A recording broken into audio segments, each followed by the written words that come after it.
Hello, I'm talking about shifters of demand today, or the factors that cause demand curve to shift either to the left or to the right. A lot of students find it a little bit difficult to understand what the effect of these factors are.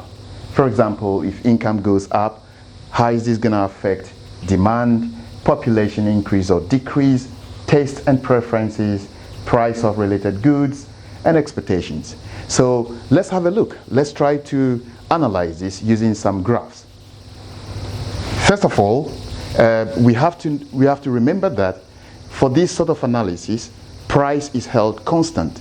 So price does not change. The only variables that are changing are these five, or to some extent there will be a sixth one here. They are the only variables that are changing.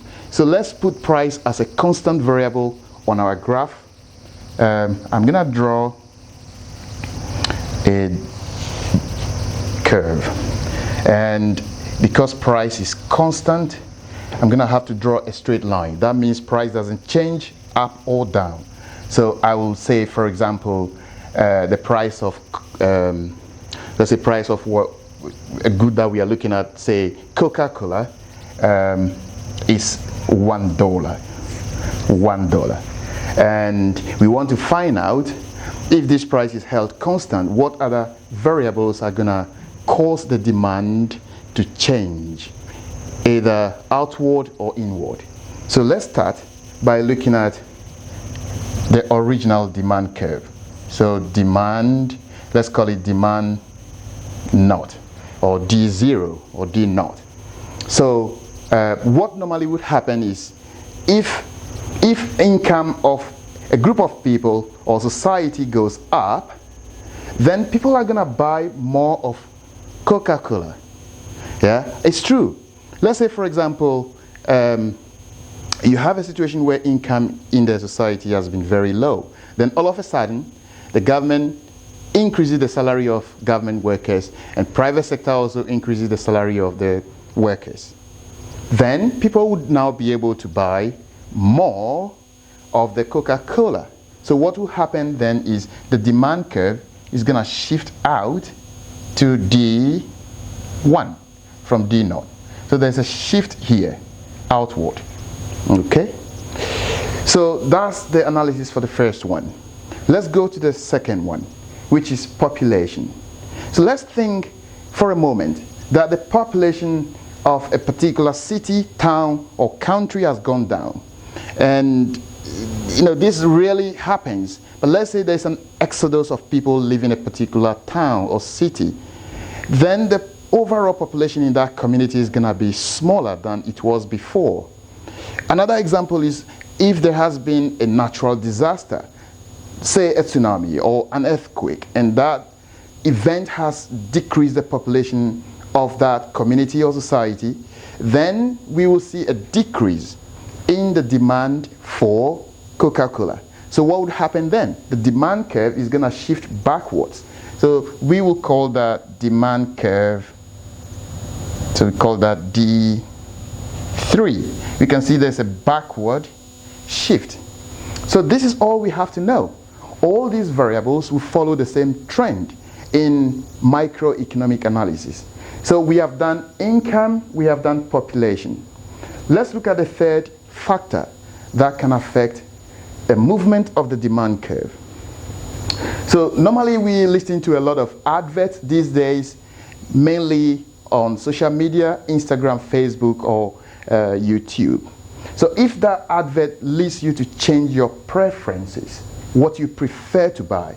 So if you historically have been buying Sony mobile phones, but due to an increase in the adverts that you see, or your conviction that you prefer iPhone now, then the demand for iPhone is going to increase. So we have the increase from D0 to D1.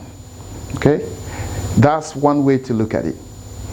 On the other hand, if there has been a kind of awareness creation, let's say, for example, that eating beef can lead to some forms of cancer, then people are going to buy less and less of beef. And for that reason, the demand curve is going to move back from D0 to D3. Yeah? So what is causing this is not really the price. What is causing the demand curve to move back is because people don't want to buy beef anymore. People don't want to buy beef because it's quite dangerous for them. But today, maybe a good example is to look at COVID-19 effect on the market. Yeah? Most of you agree that the demand for face masks and gloves has increased. Yeah? That has increased purely because we are scared of the COVID-19 infection, and so we tend to buy more and more of gloves. Therefore, the demand curve will move from D0 to D1. Price remains the same. Okay? The next one is price of related goods. And in microeconomics, we consider, and also at this level, we consider two main relationships. The first one is price of substitutes. The second one is the price of complements. So substitutes are goods that if you don't find one, you can buy the other. So the relationship between Pepsi and Coca-Cola is that we describe in economics as substitutes. You switch from one to the other. If the price of the one that you historically been buying is high, you're going to switch to the other one. So looking at the same example of Coca-Cola and Pepsi, let's say the price of Coca-Cola has gone up. So the price of Coca-Cola has gone up. Consumers who stop buying Coca-Cola and all other things being equal, they will switch to buy Pepsi if the price of Pepsi remains the same. Okay? So price of Coca-Cola goes up, then the demand for Pepsi also goes up. There is a positive relationship here. Price of one goes up, the demand for the other one goes up as well. So in this case, if this was a graph for Pepsi, you can see there's an outward shift in the demand curve because the price of Coca-Cola has gone up. Let's look at complements then. My favorite example for complements, of course there's a relationship between cars and petrol, for example, and some students think of phones and phone chargers or mobile phones and applications in the Play Store. Those are very good examples of complements. They complement each other. If you don't find one, you cannot use the other one. You have to buy both of them to be able to use them together. So let's say, for example, the price of cars goes up for whatever reason. Maybe it's due to tax, or the suppliers of cars just arbitrarily decided to increase the price of cars. Then consumers are going to buy less and less of cars. And if they buy less and less of cars, what are they going to put in those cars that they haven't bought? They're not going to buy petrol for no reason. They're not going to buy petrol and store the petrol. Petrols go into the car. So if people have stopped buying cars, or if the demand for cars goes down, then the demand for petrol is going to go down as well. So that's the relationship between complements. We can do this for many other goods that look similar to petrol and car. So for the 6 factors that we have here, remember there are 2 factors here because there are 2 different types of good. There are substitutes and there are complements. So that makes the total demand shifters 6 altogether. The last one I would like to look at today is expectations. Human beings, and they cannot do much about the past. They think about today, they have control over today, but in the future, they think more about what they can do in the future. So whether it's in terms of savings or buying less now and buying more in future, is a question of expectation in microeconomics.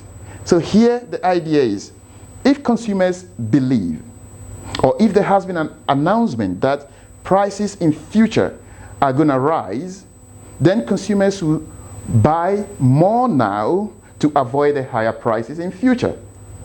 Yeah, I'm going to repeat that. If consumers believe that prices are going to rise in future for whatever product they are buying, then they're going to buy more now in future. So if they buy more now, demand is going to shift outward. The opposite is true. If consumers believe, for example, that the price of petrol in London is going to go up next week, if the price of petrol is going to reduce next week, yeah, I correct that. If the price of petrol is going to reduce next week, then what consumers will do logically today is to hold on their purchases. They won't buy now, all other things being equal, and they will buy more when the price goes down. So in that situation, demand is going to drop for today or for this period, in anticipation that the future drop in price will be much more favorable. Okay, so thank you very much. I will meet you in the next class.